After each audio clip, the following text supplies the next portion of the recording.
দুবাইতে গাড়ি বিস্ফোরণে প্রাণ হারালেন ৫ বাংলাদেশি।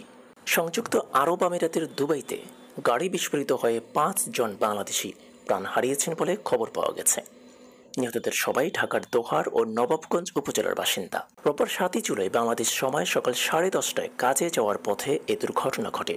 নিহতদের নাম মোহাম্মদ রানা, মোহাম্মদ রাশেদ, মোহাম্মদ রাজু, এবাহাদুল ইসলাম ও মোহাম্মদ হীরা মিয়া বলে জানা গেছে।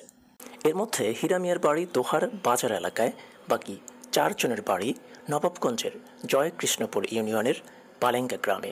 তারা ৫ জনই এক জায়গায় কাজ করতেন। রোববার সকালে তারা একই গাড়িতে চড়ে কর্মস্থলে যাচ্ছিলেন। নিহত রানার মা রওশনারা রুশি ও নয়াবাড়ি ইউনিয়নের চেয়ারম্যান মোহাম্মদ তৈবুর রহমান তরুণ বিষয়টি নিশ্চিত করেছেন। তারা জানান, সকাল 7:30টার দিকে কাজের উদ্দেশ্যে বের হয়ে ওই ৫ জন দুবাই শহর থেকে আজমান প্রদেশে যাচ্ছিলেন। পথিমধ্যে তাদের গাড়িটি হঠাৎ বিস্ফোরিত হয়। বাংলাদেশ সময় দুপুর 2:30টায় দেশের নিহতর স্বজনরা ঘটনাটি জানতে পারেন। পরবর্তী আপডেট পেতে চাইলে চ্যানেলটি সাবস্ক্রাইব করে পাশে থাকা বেল আইকনটি প্রেস করে দিয়ে আমাদের সাথেই থাকুন। আসসালামু আলাইকুম।